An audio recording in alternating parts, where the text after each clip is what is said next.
எல்லாரும் நம்ம சந்தோஷத்தோடு ஆரவாரத்தோடு செலிப்ரேட் பண்ண போகிறோம் இந்த moment.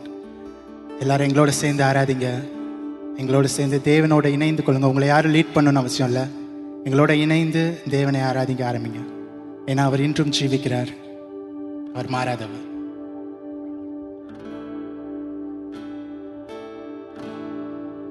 God sent his son, they called him Jesus. He came to love, heal and forgive. He lived and died to buy my pardon. An empty grave is there to prove my Savior lives. Because he lives, I can face tomorrow. Because he lives, all fear is gone. Because I know, yes I know, he holds our future. And life is worth living just because he lives. Because he lives, I can face tomorrow. Because he lives, all fear is gone. Because I know, yes I know, he holds my future. And life is worth living just because he lives. God sent his son. God sent his son. They called him Jesus. He came to love, heal and forgive. He lived and died to buy my pardon. An empty grave is there to prove my Savior lives. Because he lives, I can face tomorrow. Because he lives, all fear is gone. Because I know, yes I know, he holds my future. And life is worth the living just because he lives.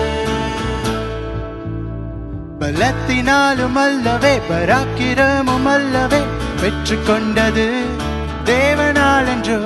பலத்தினாலும் அல்லவே பராக்கிரமும் அல்லவே வெற்றி கண்டது தேவனால் என்றோ. இந்த காரியம் கர்த்தராலேதான் என்பதை நான் அறிவேன். இந்த சாதனை கர்த்தராலேதான் என்று நான் நன்கு அறிவேன். இந்த காரியம் கர்த்தராலேதான் என்பதை நான் அறிவேன். இந்த சாதனை கர்த்தராலேதான் என்று நான் நன்கு அறிவேன். விரும்பியதல்லவே ஓடியதல்லவே பெற்று கொண்டது தேவனால் என்றோ. விரும்பியதல்லவே ஓடியதல்லவே பெற்று கொண்டது தேவனால் என்றோ. இந்த காரியம் கர்த்தராலேதான் என்பதை நான் அறிவேன். இந்த சாதனை கர்த்தராலேதான் என்று நான் நன்கு அறிவேன். இந்த காரியம் கர்த்தராலேதான் என்பதை நான் அறிவேன். இந்த சாதனை கர்த்தராலேதான் என்று நான் நன்கு அறிவேன். பலத்தினாலும் அல்லவே பராக்கிரமும் அல்லவே வெற்றி கண்டது தேவனால் என்றோ. பலத்தினாலும் அல்லவே பராக்கிரமும் அல்லவே வெற்றி கண்டது தேவனால் என்றோ. இந்த காரியம் கர்த்தராலேதான் என்பதை நான் அறிவேன். இந்த சாதனை கர்த்தராலேதான் என்று நான் நன்கு அறிவேன். இந்த காரியம் கர்த்தராலேதான் என்பதை நான் அறிவேன். இந்த சாதனை கர்த்தராலேதான் என்று நான் நன்கு அறிவேன்.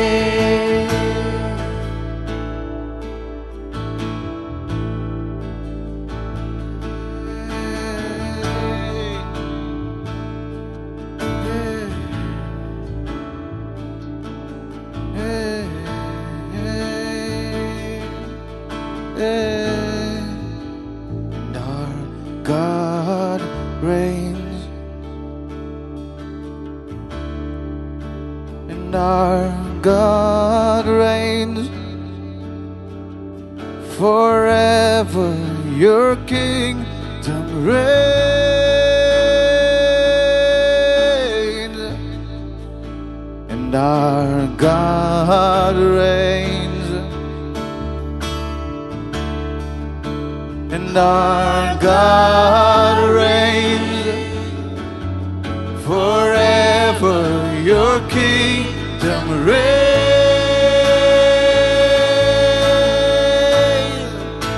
And our God reigns. And our God reigns forever. Your kingdom reigns,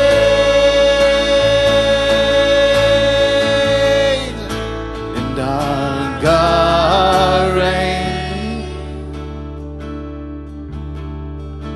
and our God reigns forever.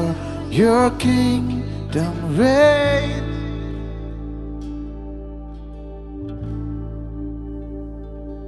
எழும்பி வரும்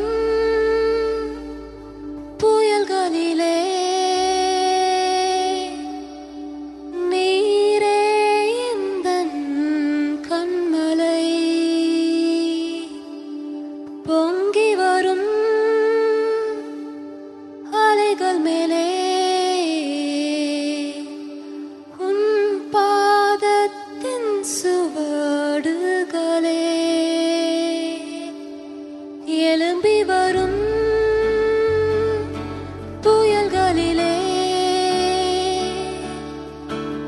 நீரே எந்தன் கண்மலை.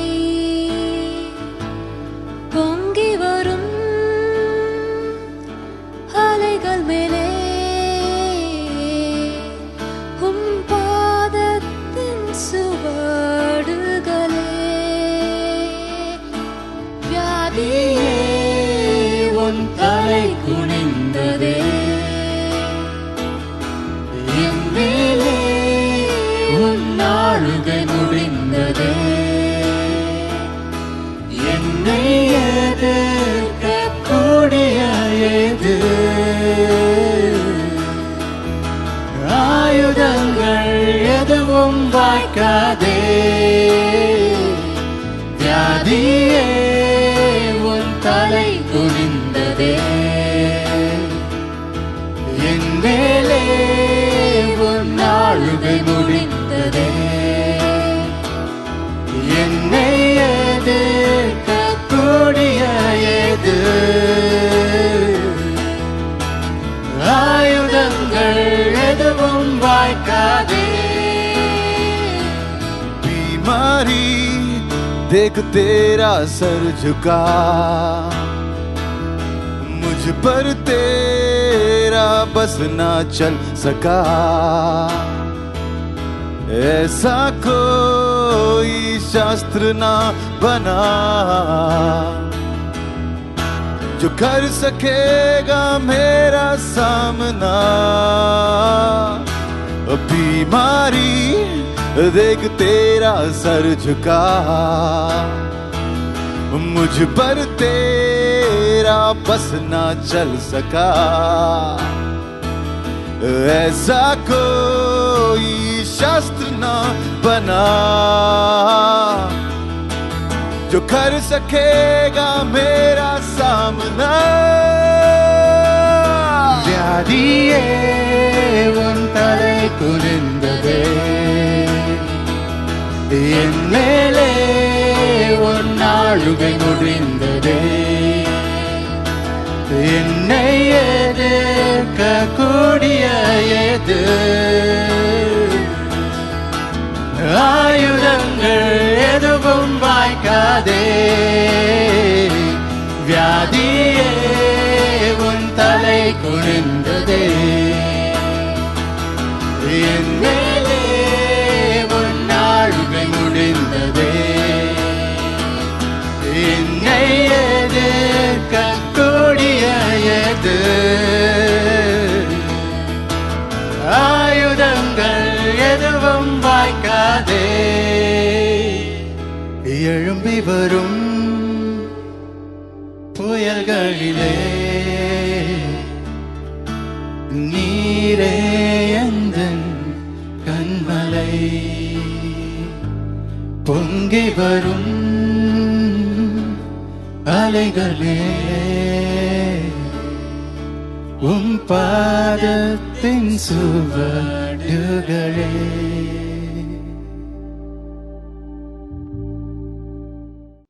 முக்கியமான அனௌன்ஸ்மெண்ட். உங்களுக்கு சிலருக்கு தெரிஞ்சிருக்கும், சிலருக்கு தெரிஞ்சிருக்காம இருக்கிறதுக்கு வாய்ப்பு இருக்குது.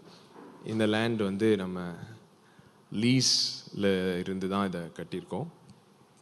லீஸ்க்கு எடுக்கிறதுக்கு முன்னாடி நமக்கு ஒரு ப்ரொஃபெட்டிக், ஒரு தீர்க்க தரிசன ஆலோசனை கிடைச்சதுனால தான் இந்த ஏரியாவுக்கு வந்தோம். பெருங்குடியில் இருக்கும்போது ஒரு ப்ராஃபெட் வந்து ப்ராஃபஸி பண்ணாங்க, நீங்கள் இங்கேருந்து என்ன செய்யுங்க, சிட்டிக்கு கொஞ்சம் அவுட்டரில் போவீங்க, அங்கே ஒரு எஜுகேஷ்னல் இன்ஸ்டிடியூஷன் கட்டுவீங்க அப்படின்னு சொல்லி ஒரு ப்ரொஃபெட்டிக் வேர்டு வந்தது. அப்புறம் இன்னொரு ப்ரொஃபெட்டிக் வேர்டில் வந்து இந்த பின்கோடு கொடுக்கப்பட்டுச்சு. அப்படிலாம் சொல்லி தான் இங்கே வந்தோம். ஆனால் லீஸ்க்கு எடுக்கும்போது சொன்னாங்க, ஃபஸ்ட்டு நீங்கள் லீஸுக்கு எடுப்பீங்க, ஆனால் அதுக்கப்புறம் கொஞ்சம் கொஞ்சமாக அவங்களே வந்து வாங்கிக்கோங்க, கொஞ்சம் கொஞ்சம் லேண்டாக வாங்கிக்கோங்கன்னு வருவாங்க, நீங்கள் வாங்கிக்குவீங்க அப்படின்னு சொல்லி ஒரு ப்ரொஃபெட்டிக் வேர்டு வந்ததுனால தான் லீஸ் லேண்டுன்னு பார்க்காம என்ன பண்ணோம், இவ்வளோ பெரிய ஸ்ட்ரக்சரை போட்டது.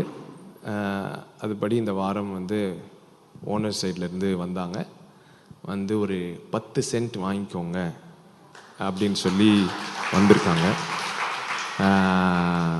ஸோ 10 சென்ட் வந்து 60 லட்சம் அப்படின்னு சொல்லியிருக்காங்க.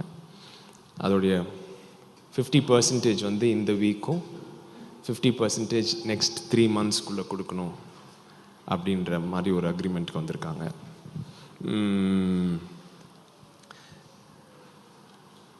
இந்த ஒர்க்கு பண்ணுறதுக்காக ரெடி ஆகிட்டு இருந்தோம். அதே நேரத்தில் இதுவும் வந்திருக்கு. ஸோ அதனால் இப்போ ஒர்க்கா இதா அப்படின்னு யோசிக்கும் போது ஆண்டவர் சொன்னார், என்றைக்குமே ஓம் பேக்கெட்டை வச்சே பிளான் பண்ணாத, ஏதோ நான் வந்து இப்போ ஓகே 2-3 தேவை சேர்ந்து வந்துட்டா என் பேங்க் அக்கௌண்ட்டே காலி ஆயிரும், பரலோகத்தில் இருக்கிற அக்கௌண்ட்டே காலி ஆயிரும்ன்ற மாதிரி நம்ம மைண்டு போயிடுது. கொஞ்சம் கொஞ்சமாக தான் மைண்டு மாறுது. ஸோ இந்த வாரத்துக்குள்ளே ஒரு 30 lakhs just for the land, அதுக்கப்புறம் ஒர்க்குக்கும் தேவையான மணி இந்த வாரம் ஸ்டார்ட் பண்ணணும். ஏன்னா ஏப்ரல் தான் லீவு, ஸ்கூல் விட்டாச்சு, நம்ம லைஃப்பை பொறுத்தளவுக்கு லீவ் விட்டாச்சு. ஸோ வேலைக்கு ஆட்கள் வர சொல்லியாச்சு. ஸோ நாளையிலேருந்து வேலை ஆரம்பிக்குது. So we are going to believe God that the need will be met. சரிங்களா? கரங்களை உயர்த்தி நன்றி செலுத்துங்க. ஆண்டவரே, இந்த தேவை சந்திக்கப்படுவதற்காக நன்றி. Yes, thank you for your faithfulness. We shall possess our possessions. We shall possess our possessions. We shall possess our possessions. சுதந்திரங்களை சுதந்திரிக்க கிருபை செய்வீராக. We're going to just read few verses today, if that's ஒரு okay. சில வசனங்களை வாசிக்கலாம். If that's okay for you. Once in a while, we should read. அப்பப்ப நம்ம வசனம் வாசிக்கிறது நல்லது சர்ச்ல. Exodus 19:6. யாத்திராகமம் 19:6. Exodus 19:6. And you shall be to me a kingdom of priests and a holy nation. These are the words that you shall speak to the sons of Israel, to the people of Israel. Yeah? You shall be to me a kingdom of priests and a holy nation. These are the words that you shall speak to the people of Israel. This was just before the law was given. In Exodus 20, law is given. In Exodus 19, this is happening. 20வது அதிகாரத்துல ஆண்டவர் நியாயப்பிரமாணத்தை கொடுத்தார். இதுக்கு முந்தின அதிகாரத்துல ஆண்டவர் இதை சொல்றார், நீங்கள் எனக்கு ஆசாரிய ராஜ்யமும் பரிசுத்த ஜாதியுமாய் இருப்பீர்கள் என்று நீ இஸ்ரவேல் புத்திரரோடு சொல்ல வேண்டிய வார்த்தைகள் என்றார். So he brought Israel out of Egypt to the entire nation of Israel. He says, I want you to be a kingdom of priests. ஆண்டவர் இஸ்ரேல் ஜனங்களை வெளியில கொண்டு வந்து சொல்றார், நீங்கள் ஆசாரியராய் இருப்பீர்கள், ஆசாரிய ராஜ்யமாய் இருப்பீர்கள். So the next chapter, the law was given. அதுக்கு அடுத்த அதிகாரத்துல நியாயப்பிரமாணம் கொடுக்கப்பட்டது. And while Moses was busy receiving the law, these guys were busy breaking the law down the mountain. அங்க மோசே நியாயப்பிரமாணத்தை வாங்குறதுல ரொம்ப மும்முரமா இருந்தாரு, இவங்க அதை உடைக்கிறதுல ரொம்ப மும்முரமா இருந்தாங்க. Thou shalt not have any other gods before me, and they were busy making another god. அங்க அவர் சொல்லிட்டு இருக்கிறாரு, என்ன தவிர வேற தெய்வத்தை வணங்க வேண்டாம்னு. இங்க அவங்க ஆல்ரெடி அதை ஒண்ணு செஞ்சிட்டு இருந்தாங்க. So Moses gets irritated, and he was the first guy to break all 10 commandments one shot. So மோசே தான் முதல் ஆளு 10 நியாயப்பிரமாணத்தையும் ஒரே நேரத்துல ஒரே நிமிஷத்துல உடைச்சு போட்டது. You know, he broke everything and said, "Aaniya pudungave vaanaanu soltan." So அது எல்லாத்தையும் உடைச்சு போட்டு he got super irritated. அவனுக்கு பயங்கர கடுப்பாயிடுச்சு. He was so irritated that, you know, he melted the golden calf and made people drink. You know, thankfully you don't have Moses as your pastor. அவனுக்கு எவ்வளவு ரொம்ப இதா இருந்துச்சு அப்படின்னு சொன்னா, அந்த கன்றுக்குட்டி பொன்னினாலான கன்றுக்குட்டியை உருக்கி அதை எல்லாருக்கும் குடிக்க கொடுத்தான். இன்னைக்கு உங்களுக்கு எல்லாம் அப்படி பாஸ்டர் இல்ல, அதனால நீங்க கரங்களை உயர்த்தி கர்த்தரை ஸ்தோத்திரம் பண்ணணும். Obviously, if you're Tamil people, you would drink that gold and get it out and make sure that it's in your locker. ஆனா நம்ம தமிழர்களை அவங்க இல்ல இருந்திருந்தாங்கன்னா அதை குடிச்சிட்டு கொஞ்ச நேரம் கழிச்சு அதை எடுத்து அதை வச்சு ஏதாவது நகை நட்டு செஞ்சு வச்சிருப்பாங்க. During such a chaotic time, he is super irritated. At that time, he calls, he says, "Who is on the Lord's side?" அதே மாதிரிதான் அவன் பயங்கர கோபமாயி ஆண்டவர் பக்கம் யார் இருக்கிறா அப்படின்னு சொல்றான். At that time, Levite and the tribe of Levite and Aaron's family come and stand. So அந்த நேரத்துல லேவியர்களும் ஆரோனுடைய குடும்பத்தார் எல்லாரும் வந்து மோசே பக்கத்துல நிக்கறாங்க. So in chapter 19, the entire Israel, who was supposed to be a kingdom of priesthood, right now the kingdom of priesthood became a tribe of priesthood. So 19வது அதிகாரத்துல முழு இஸ்ரவேலர்களும் அவர்கள் ஆசாரிய ராஜ்யத்திலே உடையவர்களா இருந்தாங்க. ஆனா இப்பொழுது ஆரோனும் அவனுடைய குடும்பத்தார் மாத்திரம் வந்து நிக்கறாங்க. Entire kingdom, everybody was supposed to be the priest. So முன்னாடி அவர்கள் எல்லாரும் ஆசாரியர்கள் அப்படிதான் இருந்தது. That was God's heart. அதுதான் தேவனுடைய இருதயமா இருந்தது. But after the law came, ஆனால் நியாயப்பிரமாணம் வந்த பின்பு the Lord disqualified majority of them. அந்த நியாயப்பிரமாணம் அதுல இருக்கிற முக்காவாசி பேரை அவர்கள் தகுதி இல்ல அப்படின்னு சொல்லி விலக்கி வைத்தது. And Aaron and Levi's tribe just became the selected group to serve God. So அதனால ஆரோனும் அவனுடைய அந்த குடும்பத்தார் மாத்திரம் அந்த ஆசாரிய ஊழியம் செய்கிறதற்கு இருந்தார்கள். But God's heart has always been to create a kingdom of priesthood. ஆனால் ஆண்டவருடைய இருதயம் ஆரம்பத்திலிருந்தே எல்லாரும் அந்த ஆசாரிய கூட்டத்தில் இருக்க வேண்டும் என்றுதான். But talking about this whole thing is in the book of Hebrews, the author writes, unless you're called like Aaron, nobody takes this honor unto himself. ஆனால் எபிரேயர்ல பார்க்கிறோம், ஆரோனை போல இந்த கனமான ஊழியத்திற்கு நீங்க அழைக்கப்படாவிட்டால் யாரும் இருக்க முடியாதுன்னு சொல்லி. ஆரோனை போல அழைக்கப்படாவிட்டால் இந்த கனமான That's my goodness. You cannot call yourself into full-time ministry. That's the whole thing about. So இதுல என்னன்னா நீங்க யாரும் தனியா அதாவது முழு நேர ஊழியத்துக்கு நீங்களா வந்துட முடியாது அப்படின்னு சொல்லுவாங்க.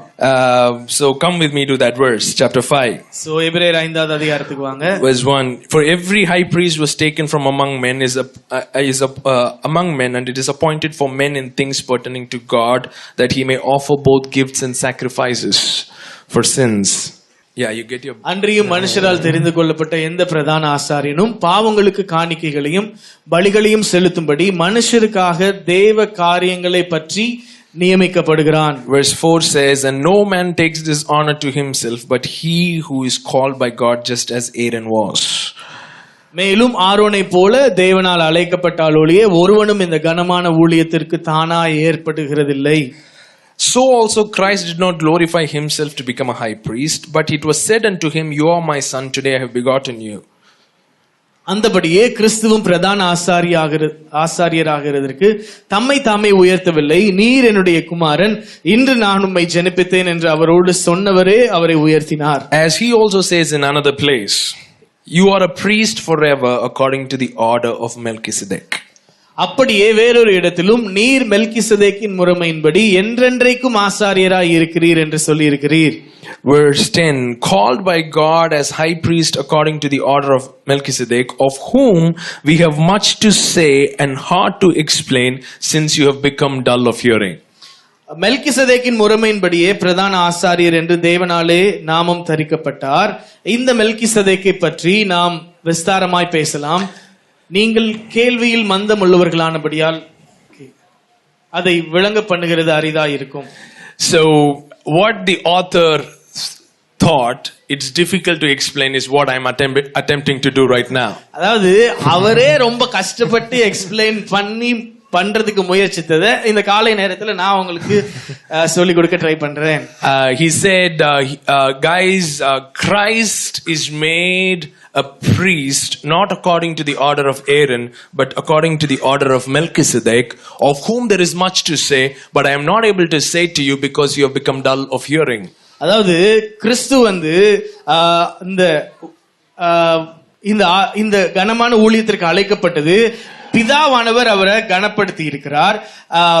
அதாவது ஆரோனுடைய பிரகாரமாய் வராமல் மெல்கிசேதேக்கின் முறைமையில வந்திருக்கிறார். ஆனால் இதை குறித்து நான் உங்ககிட்ட சொல்லலாம், ஆனால் நீங்க வந்து மந்தமா இருக்கிறீங்க, அதை விளங்க பண்றது அரிதுன்னு சொல்றார். But I think there was so much about Melchizedek, even though he thought the Hebrews was not ready, and he said, I can't talk to you guys because you won't understand in chapter 5, but in chapter 7 he started talking about it anyway. அதாவது 5வது அதிகாரத்துல அவர் சொல்றார் மெல்கிசேதேக்கை பத்தி நிறைய சொல்ல வேண்டியது இருக்கு, ஆனா நான் சொல்ல முடியாது ஏன்னா உங்களுக்கு புரியாதுன்னு சொல்லி. ஆனால் 7வது அதிகாரத்துல அவர் கடகடன்னு சொல்ல ஆரம்பிச்சிடுறார். So I'm going to just read few words. So இன்னும் ஒரு சில வசனத்தை 7வது அதிகாரத்துல வாசிப்பேன். So for verse 1 onwards, for this Melchizedek, king of Salem, priest of the Most High God, who met Abraham returning from the slaughter of the kings and blessed him. To also Abraham gave a 10th part of all, first being translated king of righteousness, and then also king of Salem, meaning king of peace, without father, without mother, without genealogy, having neither beginning of days nor end of life, but made like the Son of God, remains a priest continually. இந்த மெல்கிசதேக்கு சாலேமின் ராஜாவும் உன்னதமான தேவனுடைய ஆசாரியனுமாய் இருந்தான். ராஜாக்களை முறியடித்து வந்த ஆபிரகாமுக்கு இவன் எதிர்கொண்டு போய் அவனை ஆசீர்வதித்தான். இவனுக்கு ஆபிரகாம் எல்லாவற்றிலும் தசமபாகம் கொடுத்தான். இவனுடைய முதற் பேராகிய மெல்கிசதேக் என்பதற்கு நீதியின் ராஜா என்றும், பின்பு சாலேமின் ராஜா என்பதற்கு சமாதானத்தின் ராஜா என்றும் அர்த்தமாம். இவன் தகப்பனும் தாயும் வம்ச வரலாறும் இல்லாதவன். இவன் நாட்களின் துவக்கமும் ஜீவனின் முடிவுடையவனாயிராமல் தேவனுடைய குமாரனுக்கு ஒப்பானவனாய் என்றென்றைக்கும் ஆசாரியனாக நிலைத்திருக்கிறான். Verse 11 it says, therefore if perfection were through Levitical priesthood, for under it people received the law, what further need was there that another priest should rise according to the order of Melchizedek and not be called according to the order of Aaron? 11வது வசனம், அல்லாமலும் இஸ்ரவேல் ஜனங்கள் லேவி கோத்திர ஆசாரிய முறைமைக்குட்பட்டிருந்ததல்லவோ நியாய பிரமாணத்தை பெற்றார்கள். அந்த ஆசாரிய முறைமையினாலே பூரணப்படுத்தல் உண்டாயிருக்குமானால் ஆரோனுடைய முறைமையின்படியே அழைக்கப்படாமல் மெல்கிசதேக்கினுடைய முறைமையின்படி அழைக்கப்பட்ட வேறொரு ஆசாரியர் எழும்ப வேண்டியது என்ன? Next verse says, for if the priesthood being changed, of necessity there is also a change of the law. ஆசாரியத்துவம் மாறப்பட்டிருக்குமே ஆனால் நியாயப்பிரமாணமும் மாறப்பட வேண்டியதாகும். The whole fight about law, grace is because people haven't understood the change of priesthood. அதாவது இந்த நியாயப்பிரமாணம் கிருபை இந்த வித்தியாசம் இதுல என்ன அப்படின்னா ஜனங்கள் இந்த ஆசாரியத்துவத்தை அவர்கள் புரிந்து கொள்ளவில்லை. They haven't understood the change of priesthood. இந்த ஆசாரியத்துவத்துல ஒரு மாறுதல் வந்ததை அவர்கள் புரிந்து கொள்ளவில்லை. You know, priesthood of Aaron, if it had brought perfection, then there is no need that Jesus should be raised according to the order of Melchizedek, is the logical argument that the author is using. அதாவது இங்க இவர் author என்ன சொல்றாரு அப்படின்னா, எழுதினவர் என்ன சொல்றாருன்னா, ஆரோனுடைய ஆசாரியத்துவத்துல வந்ததுல ஒரு பெர்ஃபெக்ஷன், ஒரு நிறைவு இருக்கும் அப்படின்னு சொன்னா எதுக்கு இயேசு மெல்கிசதேக்கினுடைய முறைமையின்படி எழும்பப்பட வேண்டும்? ஏங்க ஈஸ்டர் காலையில இப்படிலாம் பண்றீங்க அப்படி நீங்க நினைக்கலாம்.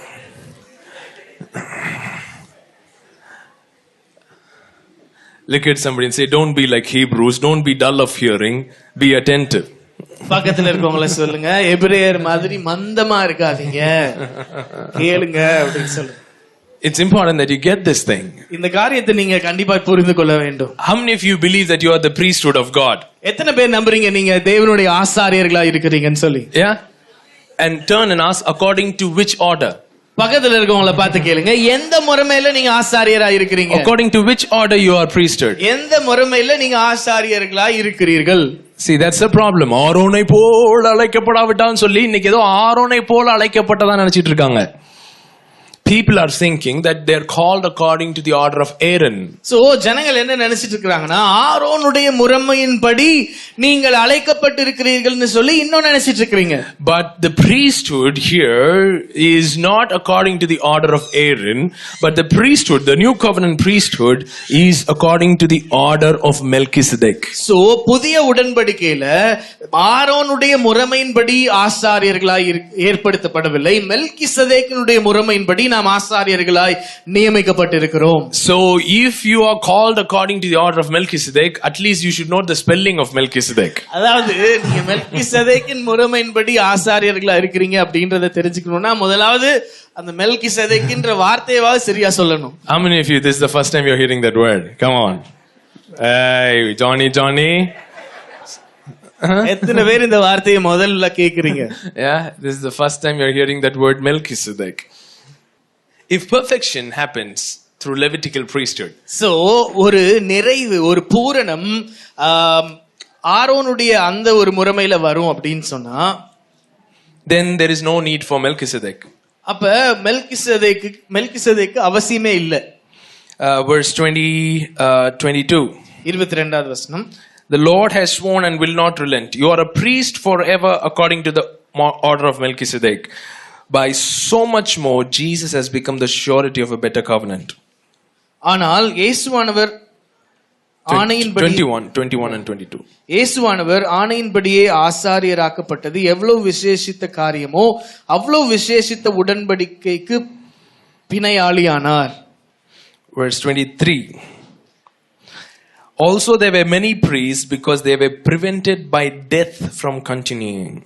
அன்றியும் அவர்கள் மரணத்தின் நிமித்தம் நிலைத்திருக்க கூடாதவர்களானபடியால் ஆசாரியராக்கப்படுகிறவர்கள் அநேகராய் இருக்கிறார்கள்.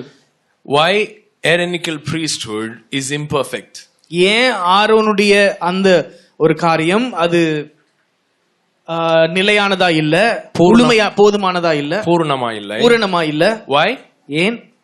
They couldn't continue because of death.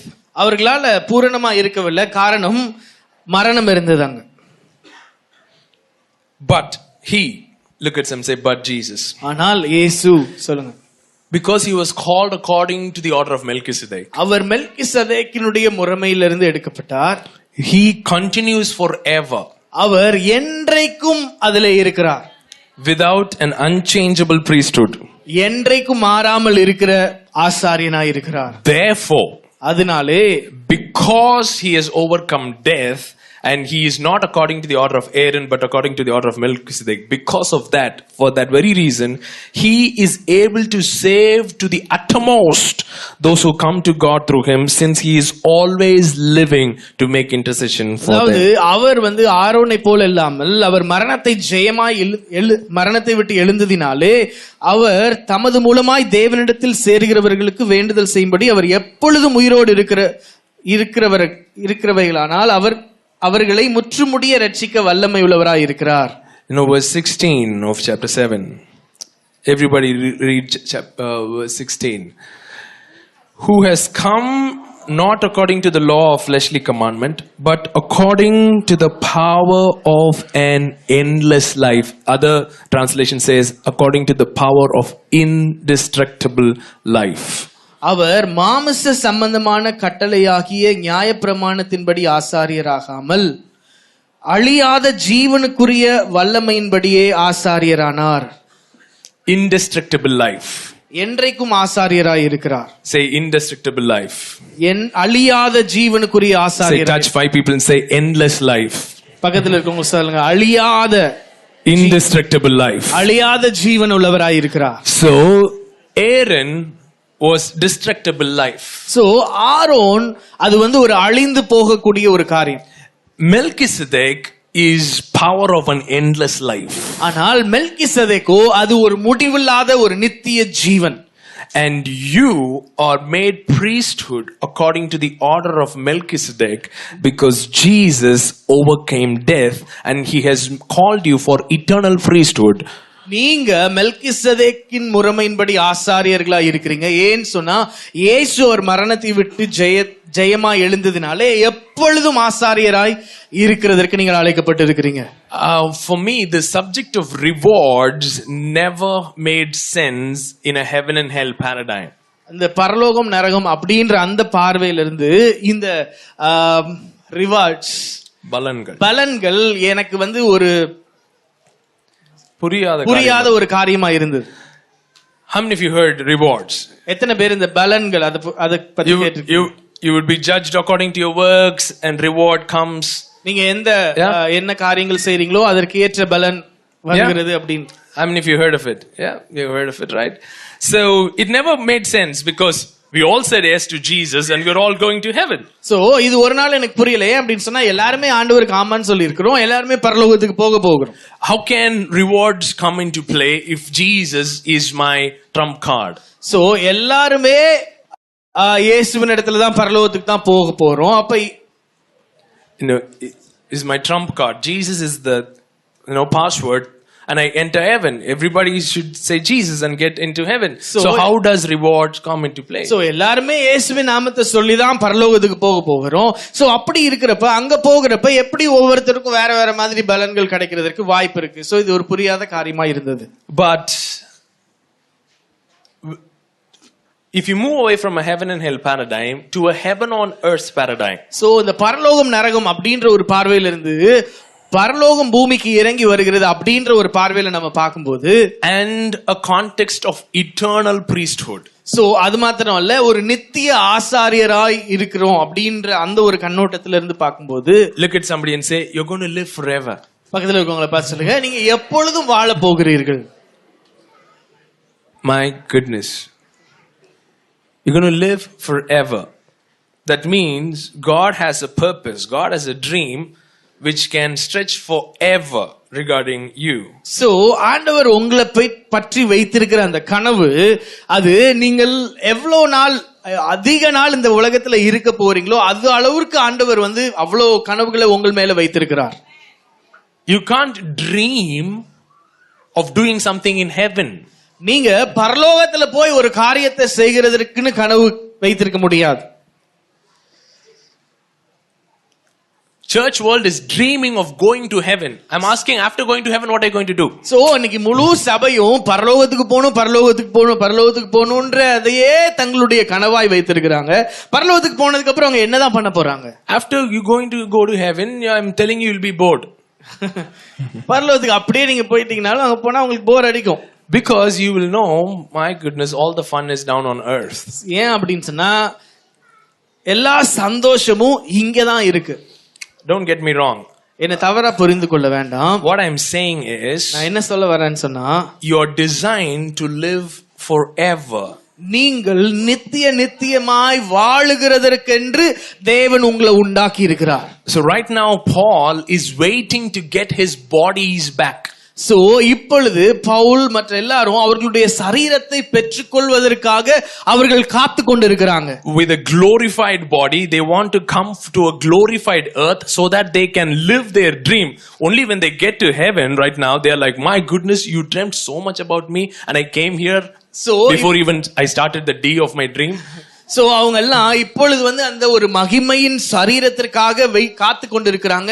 இந்த மகிமைப்படுத்தப்பட போகிற உலகத்திற்காக காத்து கொண்டிருக்கிறாங்க. ஏன் அப்படின்னு சொன்னா, அங்க இருந்து இங்க வந்துதான் அவர்களுடைய கனவுகளை அவர்கள் நிறைவேற்ற முடியும். அங்க போயிட்டு இவ்வளவு எனக்காக வச்சிருந்தீங்களா, நான் இன்னும் டி கூட செய்யலையே ட்ரீம்ல அப்படின்னு சொல்லி அவங்க காத்துட்டு இருக்கிறாங்க. And when God wraps up the whole thing, it would be not a non-physical, some spiritual world. It's going to be a fully glorified physical world where the fullness of our potential and dream would manifest in an altogether different level.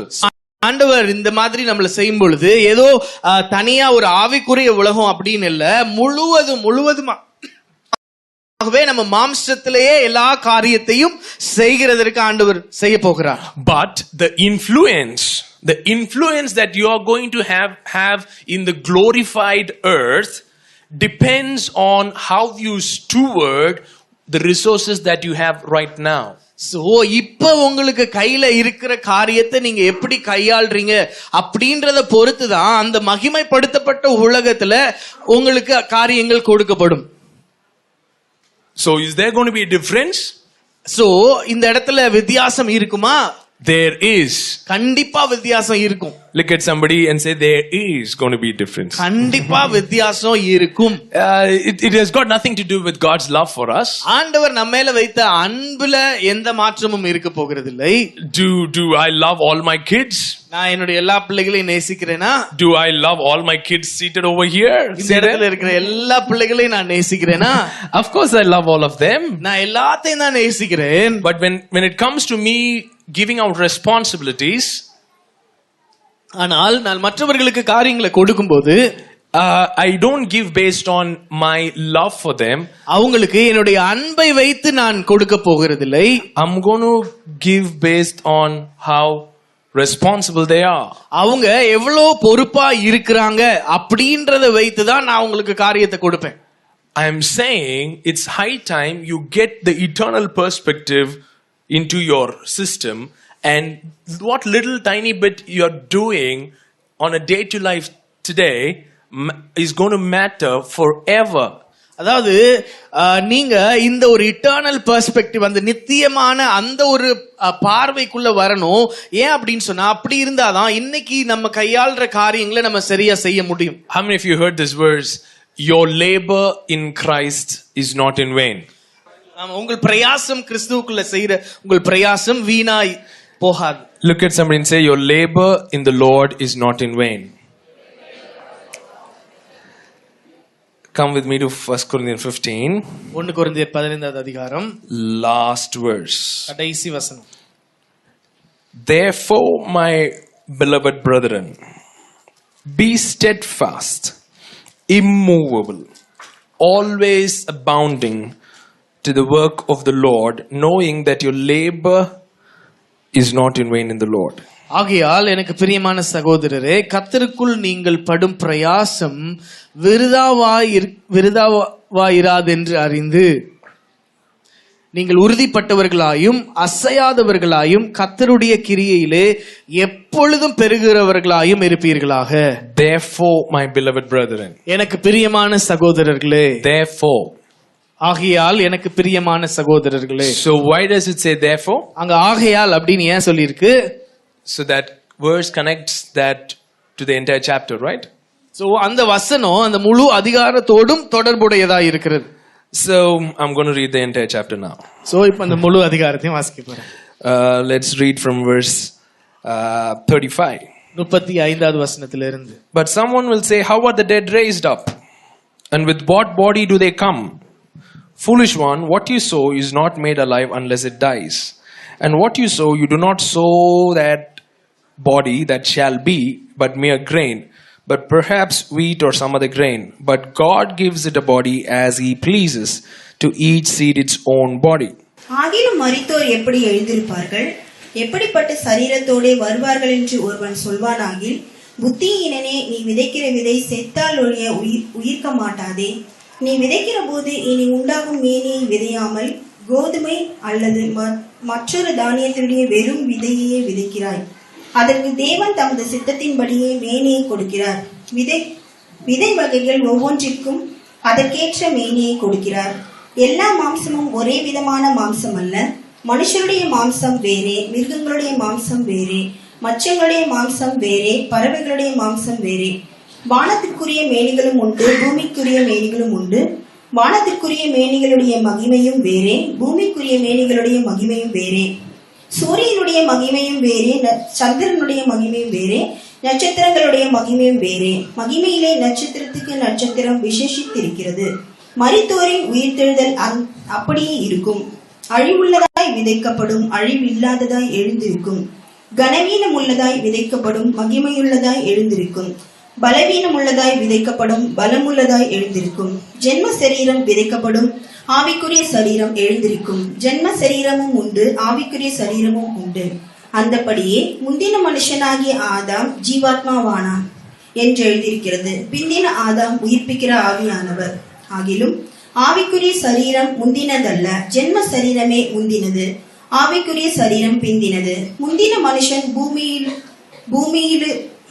பூமியில் இருந்துண்டான மண்ணானவன். இரண்டாம் மனுஷன் வானத்திலிருந்து வந்த கர்த்தர். மண்ணானவன் எப்படிப்பட்டவனோ மண்ணானவர்களும் அப்படிப்பட்டவர்களே. வானத்திற்குரியவர் எப்படிப்பட்டவரோ வானத்திற்குரியவர்களும் அப்படிப்பட்டவர்களே. மேலும் மண்ணானவனுடைய சாயலை நாம் அணிந்திருந்தது போல வானவருடைய சாயலையும் அணிந்து கொள்வோம். Okay, look at somebody and say, just as we have put on earth earthy, so similarly we will put on heaven heavenly. அதாவது எப்படி இந்த பூமிக்குரிய காரியங்களை நாம் போட்டு இருக்கிறோமோ அதே போல பரலோகத்துக்கான காரியத்தையும் நாம் போட்டுக்கொள்ள முடியும். Just as we put on this suit which is from earth like Adam, we shall put on the glorified body எப்படி which is Christ. எப்படி இந்த ஆதாமை போல இந்த பூமிக்குரிய காரியத்தை நம்ம போற்றுகிறோமோ அதே போல கிறிஸ்துவாகிய அந்த ஆவிக்குரிய காரியத்தையும் நாம் பெற்றுக்கொள்ள முடியும். Now this I say, brethren, that flesh and blood cannot inherit the kingdom of God. So மாம்சமும் இரத்தமும் தேவனுடைய ராஜ்யத்தை சுதந்திரிக்க முடியாது. People confuse here thinking flesh and blood means flesh and blood will not inherit the kingdom of God. அதாவது ஜனங்கள் இதுல எங்க குழப்பிக்கிறாங்கன்னா இங்க மாம்சமும் இரத்தமும் அப்படின்னு சொல்லும்போது இந்த மாம்சத்தையும் இந்த இரத்தமும் சுதந்திரித்துக் கொள்ள முடியாதுன்னு நினைக்கிறாங்க. Paul uses this phrase so many times in his epistle. Pavul இந்த வார்த்தை இந்த வாக்கியத்தை நிறைய அவருடைய நிருபங்கள்ல எழுதி இருக்கிறார். When he was called, he said, when I received the call of the Lord, I did not confer with flesh and blood. அவர் சொல்றாரு, நான் இந்த ஊழியத்தை பெற்ற பொழுது இதை என்னுடைய மாம்சத்தோடும் இரத்தத்தோடும் நான் இதுல யோசனை பண்ணலன்னு சொல்றார். And he writes in Ephesians 6, we are saying our warfare is not with flesh and blood. அது மாதிரி எபேசியர்ல சொல்லும் பொழுது நம்மளுடைய ஆவிக்குரிய யுத்தம் நம்முடைய மாம்சத்தோடும் இரத்தத்தோடும் அல்ல அப்படின்னு சொல்றார். So what is conferring with flesh and blood? So என்னதான் மாம்சம் இரத்தம் அப்படின்றத அதை எதை சொல்றாரு அவர்? It's a fallen man. அது விழுந்து போன ஒரு மனுஷனை அவர் சொல்றார். So flesh and blood cannot inherit the kingdom means fallen man will not inherit the kingdom. So இந்த இடத்துல மாம்சமும் இரத்தமும் சுதந்திரிக்க முடியாதுன்னு அவர் சொல்றது விழுந்து போன மனுஷன் அதை சுதந்திரிக்க முடியாதுன்றத தான் அவர் சொல்றார். Behold, I tell you a mystery. நான் உங்களுக்கு ஒரு ரகசியத்தை சொல்றேன். 51, say 51. Say, look at verse 51. Behold, I tell you a mystery. 51வது வசனம். Behold, I tell you a mystery. நான் ஒரு ரகசியத்தை உங்களுக்கு சொல்லுகிறேன். We shall not all sleep. நாம் எல்லாரும் நித்திரை அடைவதில்லை. We shall not all die. நாம் எல்லாரும் நித்திரை அடைவதில்லை. But we shall all be changed in a moment, in a twinkling of an eye, at the last trumpet. For the trumpet will sound, and the dead will be raised incorruptible, and we shall be changed. ஆகிலும் கடைசி எக்காலம் தொனிக்கும் பொழுது ஒரு நிமிஷத்திலே இமைப்பொழுதிலே நாம் எல்லாரும் மறுரூபமாக்கப்படுவோம். எக்காலம் தொனிக்கும் பொழுது மரித்தோர் அழிவில்லாதவர்களாய் எழுந்திருப்பார்கள். So there are two categories of people he's talking about. He said dead will be raised, and he says, I tell you a mystery, we shall not all be dead. So ரெண்டு காரியத்தை இங்க சொல்றாரு. ஒன்னு மரித்தோர் உயிரோட எழுந்திருப்பாங்க, இன்னொன்னு நாம் எல்லாரும் நித்திரை அடைகிறது இல்லை. ரெண்டு காரியத்தை சொல்றாரு. So there are two categories, right? So ரெண்டு வித்தியாசமான கூட்டத்தார் இங்க இருக்காங்க. What are the two categories? ரெண்டு கூட்டத்தார் யாரு? Who are dead, மரித்தவர்கள். and what is the mystery? What is the secret? இன்னொரு ரகசியம் என்னது? Not all will die. எல்லாரும் மரிக்கிறது இல்ல. So what will happen to the dead? மரித்தவங்களுக்கு என்ன நடக்கும்? They shall be raised. அவர்கள் உயிரோடு கூட எழும்பப்படுவார்கள். What happens to the we shall not all die category? நாம் நித்திரை அடைவதில்லை அப்படின்றது எந்த கூட்டத்தார்? What will happen to them? அவர்களுக்கு என்ன நடக்கும்? They shall be changed. அவர்கள் மறுரூபமாக்கப்படுவார்கள். So one shall be raised, ஒருத்தர் உயிரோடு எழுப்பப்படுவாங்க, the other shall be changed. இன்னொருத்தர் மறுரூபமாக்கப்படுவாங்க. Okay, for this corruptible must put on incorruption. இந்த அழிவுள்ளதாகிய இது அழியாமையை தரித்துக் கொள்ளுகிறது. For this mortal must put on immortality. சாவுக்கு ஏதுவாகிய இது சாவாமையை தரித்துக் கொள்ள வேண்டும். So those who are dead, their bodies are buried and it got corrupted. So மரித்தவர்கள் அவர்களுடைய சரீரம் அழிந்து போய்விட்டது. Okay, right? It got corrupted, right? அது அழிந்து விட்டது. Right now, if you go and dig your great grandma's grave, what do you find? இப்ப நீங்க போய் உங்க தாத்தா பாட்டி அவர்களுடைய இதை தோண்டும் போது அங்க என்ன இருக்கும்? Will you find the body? அங்க சரீரம் இருக்குமா? No. இருக்காது. Why? ஏன்? It got corrupted. அது அழிந்து விட்டது. But ஆனால் that corrupted will put on incorruption. அந்த அழிந்து போனது அது அழியாமையை தரித்துக் கொள்ளும் என்று சொல்லப்பட்டிருக்கிறது. But that's just one part of the message. ஆனால் அது ஒரு பகுதி தான், செய்தியினுடைய ஒரு பகுதி தான். The other part of the message is mortality should put on immortality. அது அடுத்து உள்ளது சாவுக்கு ஏதுவாகிய இது சாவாமையை தரித்துக் கொள்ளுகிறது.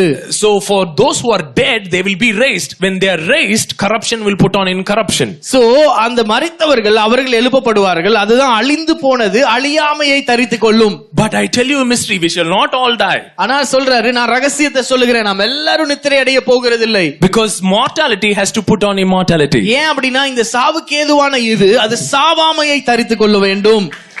So when this corruptible, listen carefully, verse 54. So எப்ப இது இப்படி நடக்கும்? So no. So when this corruptible has put on incorruption, and this mortal has put on immortality, then shall be brought to pass the saying which is written, death is swallowed up in victory. O death, where is your sting? O Hades, where is your victory? So இந்த அழிவுள்ளதாகிய இது அழியாமையையும் சாவுக்கு ஏதுவாகிய இது சாவாமையையும் தரித்துக் கொள்ளும் போது மரணம் ஜெயமாக விழுங்கப்பட்டது என்று எழுதியிருக்கிற வார்த்தை நிறைவேறும். மரணமே உன் கூரெங்கே, பாதாளமே உன் ஜெயம் எங்கே? So when are we supposed to sing that song? So எப்ப இந்த பாடலை பாடுறது? When the mortality puts on immortality, then the saying, "O death, where is your sting?" See, when people are dying, we can't be saying this thing. So எப்ப இதை நம்ம சொல்ல முடியும் அப்படின்னு சொன்னா, அழிவுள்ளதாகி இது அழியாமை, சாவுக்கு ஏதுவாகி இது சாவாமையை தரித்துக் கொள்ளும் போதுதான் மரணமே உன் கூரெங்கே, பாதாளமே உன் ஜெயம் எங்கேன்னு சொல்ல முடியுமே ஒழிய இப்போ ஒருத்தர் சாகும்போது அங்க போய் நின்று சொல்ல முடியாது. Come with me to 2 Corinthians. 2 கொரிந்தியர் இருப்பாங்க. For we know that if our earthly house, this tent, is destroyed, we have a building from God, a house not made with hands, eternal in heavens. பூமிக்குரிய கூடாரமாகிய நம்முடைய வீடு அழிந்து போனாலும் தேவனால் கட்டப்பட்ட கைவேலை அல்லாத நித்திய வீடு பரலோகத்திலே நமக்கு உண்டென்று அறிந்திருக்கிறோம். For in this we groan earnestly, desiring to be clothed with our habitation which is from heaven. ஏனென்றால் இந்த கூடாரத்திலே நாம் தவித்து நம்முடைய பரம வாசஸ்தலத்தை தரித்துக் கொள்ள மிகவும் வாஞ்சி உள்ளவர்களாய் இருக்கிறோம். Verse 3, if indeed having been clothed, we shall not be found naked. So தரித்துக் கொண்டவர்களானால் நிர்வாணிகளாக காணப்பட மாட்டோம். Verse 4, everybody listen, verse 4. எல்லாரும் கவனிங்க இந்த 4வது வசனத்தை. For we who are in this tent groan. Touch somebody's bodies and say, you who are in this tent, you're groaning. பக்கத்துல இருக்கிறவங்கள சரீரத்தை தொட்டு சொல்லுங்க, இந்த கூடாரத்துல நாம் பாரம் சுமந்து தவிக்கிறோம். Being burdened. Yeah. பாரம் சுமந்து தவிக்கிறோம். Not because we want to be unclothed, but be further clothed. அதாவது இந்த போர்வையை களைந்து போட வேண்டும் என்று விரும்பாமல், but we want to be further clothed. இந்த மரணமானது ஜீவனை விழுங்கப்படுகிறதற்காக போர்வையை தரித்தவர்களாய் இருக்க வேண்டும் என்று விரும்புகிறோம். புரியுதுங்களா? We do not want to be unclothed. What does that mean? இந்த போர்வையை களைந்து போட விரும்பாமல் இருக்கிறோம் அப்படின்னா என்ன? We do not want to die. நம்ம மரிக்க விரும்பல. Put that verse in amplified. Just put that verse in amplified. For while we are, come on, read it. For while we are still in this tent, இந்த கூடாரத்திலேயே நம்ம இருக்கும்போது, we groan under the burden, நம்ம வந்து and sigh deeply, weighed down, depressed, oppressed, suppressed. Yeah, எல்லாம் அப்படி நடக்குது. Not that. Come on, read it out loud. Not that we want to put off the body, நம்ம but rather. So it is not that we are waiting to die, and then our body gets corrupted and one day gets resurrected. That's not the best that God has. The best that God has is life swallowing up death, immortality swallowing up mortality. That is the best that God has. If you don't step into it and you die, God has still got you covered. He will make the corruptible put on incorruptible. அதாவது ஒரு நாள் நம்ம மரித்து அப்புறம் நம்ம சரீரம் அழிஞ்சு போய் அப்புறம் திரும்ப உயிரோட எழுந்திருச்சு அப்படி இல்ல, அழிவில்லாமையாகி அந்த ஒரு சரீரத்தை நாம் போட்டுக்கொள்ளும்படி அதுவே சிறந்தது, அதை போடுறதுக்கே நம்ம காத்து கொண்டு இருக்கிறோம். So when mortality is swallowed up by life, then the saying, "Oh death, where is your sting?" will come to pass. So அப்படி அந்த அழிவில்லாமையை நாம் பெற்றுக்கொள்ளும் பொழுதுதான் மரணமே உன் கூரங்கே, பாதாளமே உன் ஜெயம் எங்கே நம்ம சொல்ல முடியும். Now come back to 1 Corinthians 15. இப்ப 1 கொரிந்தியர் 15க்கு மீண்டும் வாங்க. Verse 56. 56. The sting of death is sin. மரணத்தின் கூர் பாவம். The strength of sin is the law. பாவத்தின் பலன் நியாயப்பிரமாணம். So if you're raised according to the law, according to the Aaronical priesthood, death is empowered. அதாவது இந்த ஆரோனுடைய முறைமையின்படி ஆசாரியராகும் போது அங்க வந்து மரணத்திற்கு அதிகாரம் இருக்கிறது. Why? ஏன்? The sting of death is sin and the strength of the sin is the law. ஏன் அப்படினா மரணத்தினுடைய கூர் பாவம், அந்த பாவத்தினுடைய பலன் எங்க இருக்குன்னா அது நியாயப்பிரமாணத்துல இருக்குது. Verse 57. But thanks be to God. ஆனால் 57வது வசனம். Who gives us victory through Lord Jesus Christ. ஆனால் நம்முடைய கர்த்தராகிய இயேசு கிறிஸ்துவினாலே நமக்கு ஜெயம் கொடுக்கிற தேவனுக்கு ஸ்தோத்திரம். Therefore, ஆகையால் be immovable and steadfast, knowing that your labor in Lord is not in vain, because whatever you do in body is very, very important, is going to continue forever, knowing that your labor is not in vain, because death shall be defeated, immortality shall swallow up mortality one day. Let's all stand to our feet. If you didn't get it, go and listen to it some 10 times again, so whatever you do in this flesh, so நம்ம இந்த மாம்சத்துல செய்கிற ஒவ்வொரு காரியமும் it matters a lot. அது மிகவும் முக்கியமானது. How you steward your money right now, so இப்போ உங்க பணத்தை நீங்க எப்படி கையாள்றீங்க matters a lot. அது மிகவும் முக்கியமானது. How you treat your friend, how you treat your wife, how you treat your kids matter a lot. so உங்க மனைவியை, உங்க பிள்ளையை, உங்க நண்பர்களை நீங்க எப்படி ட்ரீட் பண்றீங்க அப்படின்றது மிக மிக மிக முக்கியமானது. Because you're called for an eternal priesthood where everything that you do matters forever. so நீங்க நித்திய ஆசாரியத்துவத்திற்கு என்று அழைக்கப்பட்டதனால நீங்க இன்றைக்கு இப்பொழுது செய்கிற ஒவ்வொரு காரியமுமே அது மிக முக்கியமானது. If it is about going to heaven, you really need not care about what you do right now. So just say yes, or do whatever you want to do and say yes to Jesus and go. so நீங்க பரலோகத்துக்கு போறது தான் முக்கியம் அப்படினு சொன்னா நீங்க என்னனாலும் செஞ்சு கடைசி நேரத்துல ஆண்டவருக்கு எஸ் சொன்னீங்கன்னா பரலோகத்துக்கு போயிடலாம். But whatever you do here matters forever, because you're called according to the order of Melchizedek with an eternal priesthood, with the fullness of life.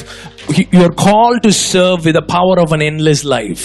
அதாவது நீங்க இப்ப செய்கிற காரியம் ஒவ்வொன்றும் முக்கியம். ஏன் அப்படின்னு சொன்னா நீங்க மெல்கிசேதேக்கினுடைய முறைமையின்படி நித்திய ஆசாரியர்களா இருக்கிறதற்காக அழைக்கப்பட்டிருக்கிறீங்க. So you are the royal priesthood. That means in your business God wants you to be a Melchizedek priesthood. நீங்க உங்களுடைய வியாபாரத்துல நீங்க மெல்கிசேதேக்கின் ஆசாரிய முறைமையின்படி இருக்க விரும்புகிறார். He wants you to serve God and serve people as a priest with the power of an endless life in your areas of influence, not just one people. Aaronical priesthood is just one group serving, but God is looking for a kingdom of priesthood, or called according to the order of Melchizedek. ஆரோனுடைய படி அது ஒரு கூட்டத்தாருக்கு மாத்திரம்தான் அவர்களுக்கு பிரயோஜனமா இருந்தாங்க. ஆனால் ஆண்டவர் நித்தியமாய் பல ராஜ்யங்களுக்கு ஆசாரியர்களா இருக்கும்படியா தான் உங்களை எங்களையும் நம்மையும் ஆண்டவர் அழைத்திருக்கிறார். Every hand lifted up. எல்லா கரங்களும் உயர்த்தப்படட்டும். Daddy, help us to step into the fullness of life. அந்த வாழ்க்கையின் முழுமைக்குள்ள கால் எடுத்து வைக்க உதவி செய்யும். The abundant life that you came to give us. நீர் எங்களுக்கு கொடுக்க அந்த நிறைவான அந்த வாழ்க்கைக்கு. It sounds too good. அது மிகவும் நல்லதாக தெரிகிறது. Right? How many of you sounds too good that your body will be redeemed and your body will be glorified and you will live forever in a glorified body? How many of you this is like fairy tale? எத்தனை பேருக்கு இது ஒரு fairy tale கதை மாதிரி தெரியுது? உங்க சரீரம் It's too much. It's too much. This body will be redeemed. God cares about this body so much. How will I know that my photography matters? How will I know that my cricket matters? Whatever I do in this body matters. That is the message of Easter, that God raised the body of Jesus. He did not raise Jesus spiritually. The tomb was open and the body was missing, and with a flesh and bone he came to the disciples and said, touch, God has redeemed this. God has redeemed this. Touch and see. So the fairy tale is not a fairy tale. Fairy tale is a reality because of Easter.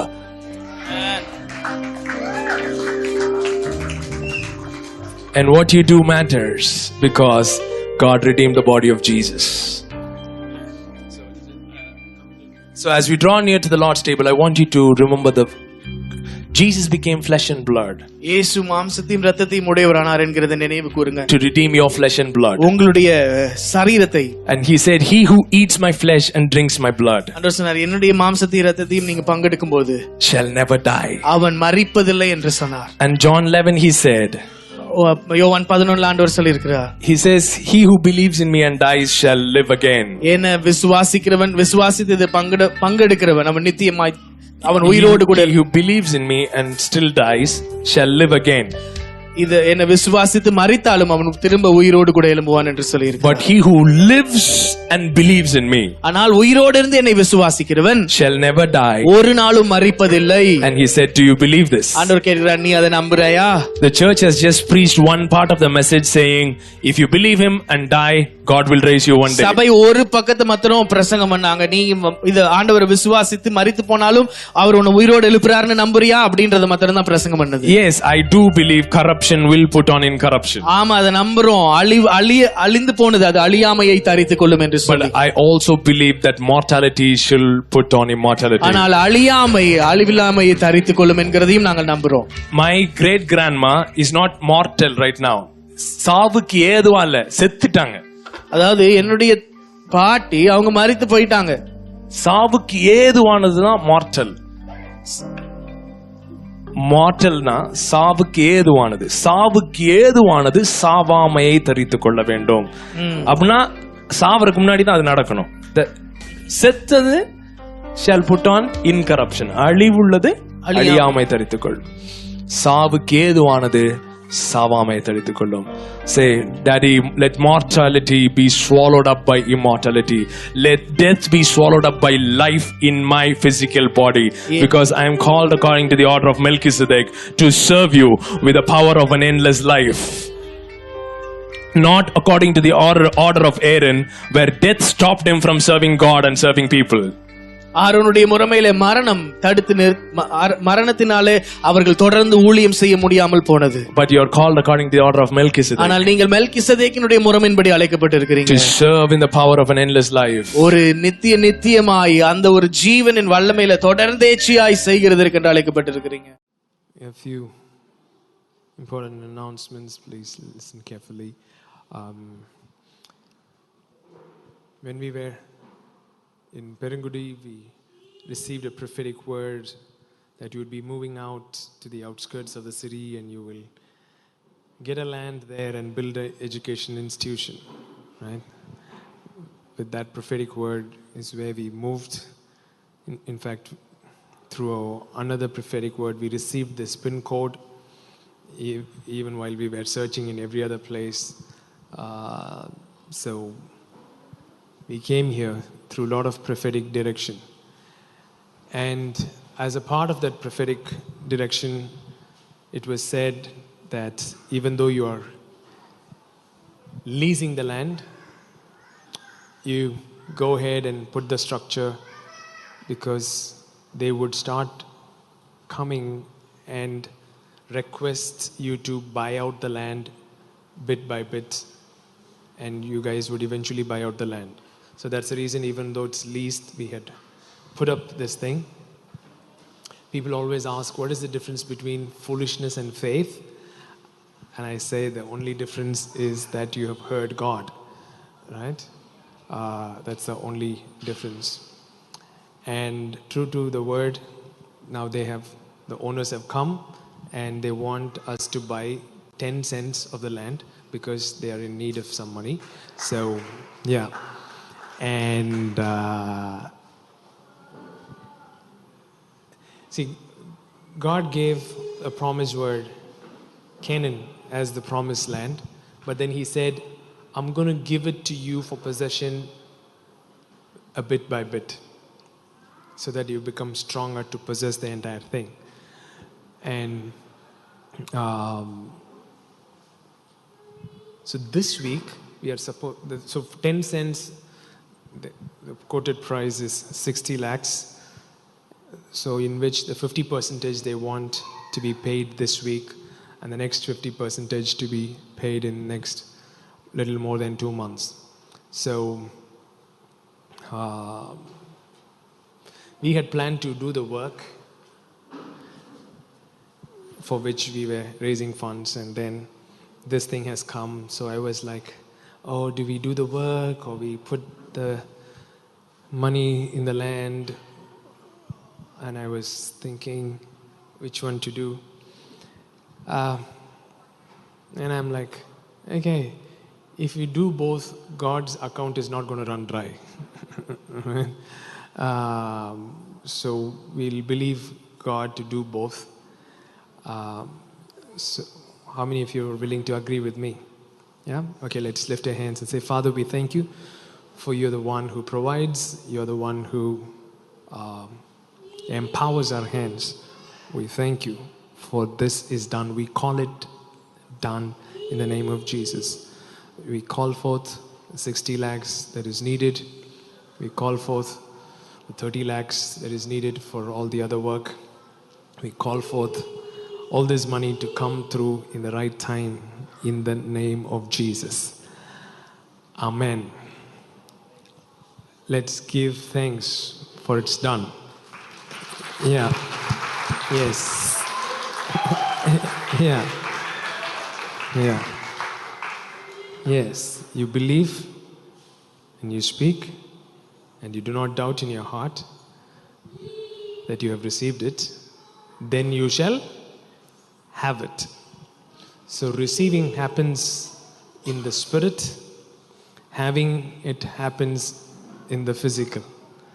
So unless we receive things in the spirit, we can't have it in the natural. Right? Say we receive it. We receive the money. So if you want to give towards the land, 30 lakhs within this week. So if you want to give, please do swipe at the end of the service. Account details will be there. If you want to transfer online, also you can do. That's one thing. See, the vision is never the building. The building is never the vision.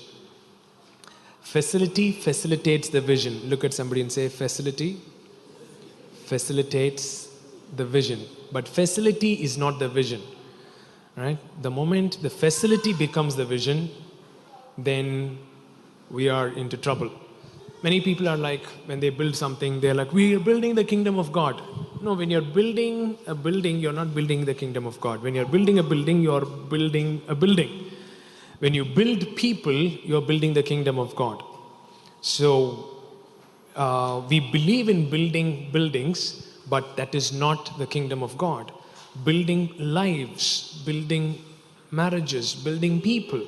You know, that's the kingdom of God. And as long as the facility is facilitating the vision, then the facility serves us. Otherwise, we start to serve the facility, which is a very dangerous thing to do.